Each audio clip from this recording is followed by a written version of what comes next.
ഏതായാലും അച്ചു ചെയ്തത് ഒരു തരത്തിൽ നിനക്ക് ഉപകാരമായെന്നേ ഞാൻ പറയൂ. എന്തുപകാരം? കുട്ടികളില്ലാഞ്ഞിട്ട് അച്ചു തേൻമൊഴിയെ രണ്ടാമത് കെട്ടിന്നാ നാട്ടിലൊക്കെ പാട്ടായിരിക്കുന്നത്. നാട്ടുകാരെന്ത് വേണമെങ്കിലും പറഞ്ഞോട്ടെ, നീ വെറുതെ എരുതി എന്നെ ഒഴിക്കല്ലേ ഗോവിന്ദ. അവൻ എന്ത് പോക്കൃത്തരം കാണിച്ചാലും ന്യായീകരിക്കാൻ ആളുണ്ട്.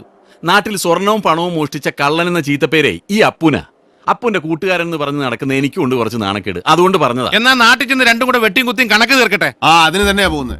എന്നെ കള്ളനാക്കിട്ട് എന്റെ പെണ്ണിനെ ഇവിടെ നിന്ന് അടിച്ചോണ്ട് പോയതിനെ പിന്നെ ഞാൻ വെറുതെ വിടണോ? ചെല്ലുന്നുണ്ട് ഞാൻ. ഇവിടെ നിറങ്ങിയാൽ നേരെ അങ്ങോട്ട് തന്നെയാ പോകുന്നത്.